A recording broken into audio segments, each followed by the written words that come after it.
Doutor Gustavo Picalo, tudo bem? Boa tarde. Boa tarde, Giovanni. Bom, o assunto agora é segurança aos profissionais de saúde. Na semana passada aconteceu um caso que chamou a atenção da imprensa no Espírito Santo e no Brasil inteiro. Um lutador de MMA entrou no local de trabalho de um médico, de uma médica mais precisamente, filmando tudo e exigindo que sua esposa fosse atendida com prioridade, mesmo a médica tendo dito que não era um caso tão urgente, tão emergente assim, e que outros pacientes que estavam na fila para serem atendidos e em situação mais grave seriam atendidos antes da esposa desse lutador.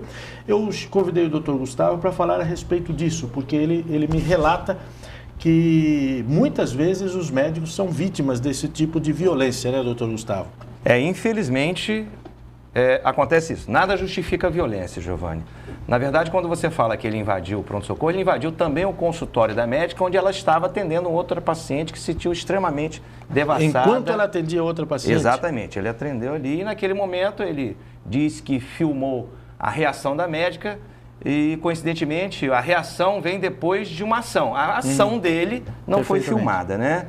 Então, nos causa muita perplexidade isso, porque é uma pessoa pública, você está entendendo? De conhecimento e que tem sua, agora, a imagem também vinculada a isso aí, que certamente não é muito bom para a sua imagem e até para os seus patrocinadores. Não dá para entender como a pessoa tem uma reação daquela. E existe uma confusão muito grande, Giovanni, e que todos saibam que a responsabilidade do atendimento e do número de médicos e da condição de saúde não é do médico.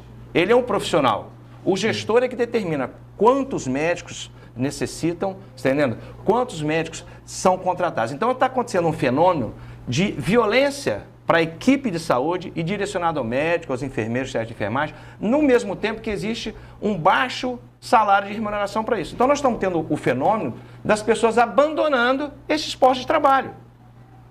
Nós tivemos também a imprensa chamando médicos que não tinham que estar lá de vagabundo. Então, a própria imprensa também, que tem o poder de informar, fiscalizar, educar, acaba incitando violência contra a equipe que está ali para fazer o bem. O profissional da saúde é o profissional do bem. Médico, enfermeiro, técnico de enfermagem, todos que estão ali na equipe multidisciplinar. O senhor se refere naturalmente a esses programas bizarros que tem por aí, sensacionalistas, e que, em vez de apurar, eles acabam julgando, sentenciando, condenando e ainda fazendo de uma forma... Você acha que isso aí incita a população? Lógico que incita a população. Inclusive a fazer agressões? Contra o médico, contra a equipe que está ali presente e sem que exista a responsabilidade do médico naquilo que está acontecendo, você está entendendo? Seria importante citar, por exemplo, o artigo 331 do Código Penal, onde diz que constrangimento ao profissional público no exercício da sua função em razão dela é crime. De 6 meses a 2 anos de detenção. Então, quando você desrespeita um funcionário público, isso é um crime. Por que a pessoa não chega na delegacia, que também está esperando, e bate no delegado? Ou no juiz? Ou numa autoridade? O senhor faz parte de todas as entidades médicas, eu posso dizer isso sem exagero. A gente tenta representar o médico à altura da sua profissão, à altura da sua...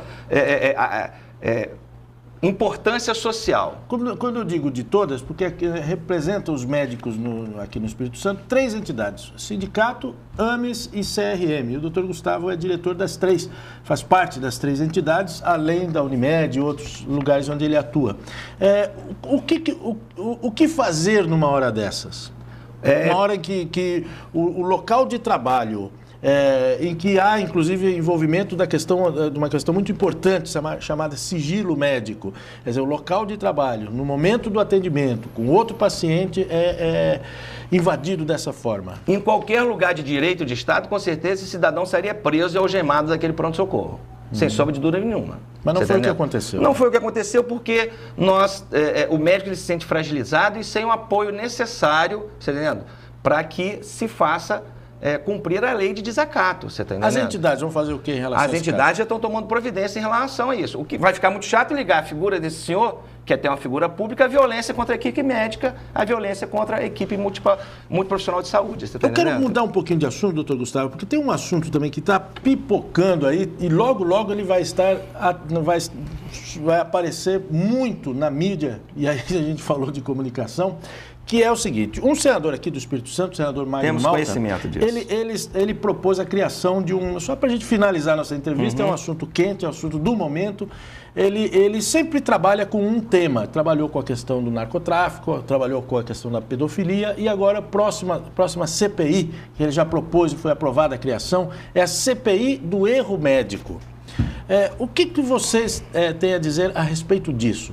Um pensamento extremamente simplista, porque ele não soube explicar e não está explicando o que é erro médico, o que é complicação de um procedimento ou de um tratamento e o que é um evento adverso disso aí. Quando a pessoa precisar e quiser discutir erro médico, gostaria de saber onde estava o senador quando nós denunciamos a criação indiscriminada das escolas médicas por todo o Brasil e também no Espírito Santo. Você está entendendo? Quantas faculdades médicas no Espírito Santo não tem hospital próprio de formação?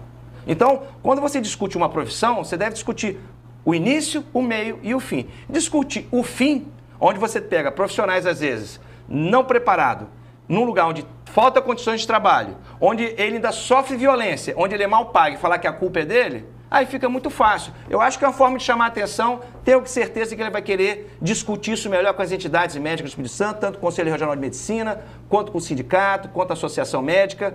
Talvez tenha sido um momento que ele não soube se expressar bem, porque fica chato falar que é simplista e premeditado esse tipo de colocação do senador. Ok, doutor Gustavo Picallo, que além de participar das entidades, de ser um médico militante da categoria, também é um excelente cirurgião. Muito obrigado, doutor Gustavo, pela presença aqui no Nós que agradecemos, a classe médica agradece, Giovanni, a possibilidade de se manifestar através de uma pessoa que faz parte das entidades, para que a gente possa mostrar à população a importância desse profissional e mostrar à população que ela precisa brigar por bons profissionais. Ela não tem que brigar com o profissional. Através do Conselho Estadual de Saúde, através do Conselho Municipal de Saúde, ela fala, eu quero um médico bem preparado, eu quero um médico bem remunerado, eu quero um médico que tenha condições de salvar a minha vida quando eu chegar nesse pronto atendimento. É isso que eu preciso. Então ela tem que juntar forças a nós. Ok, doutor Gustavo, mais uma vez, muito obrigado, uma boa tarde, um bom trabalho para o senhor.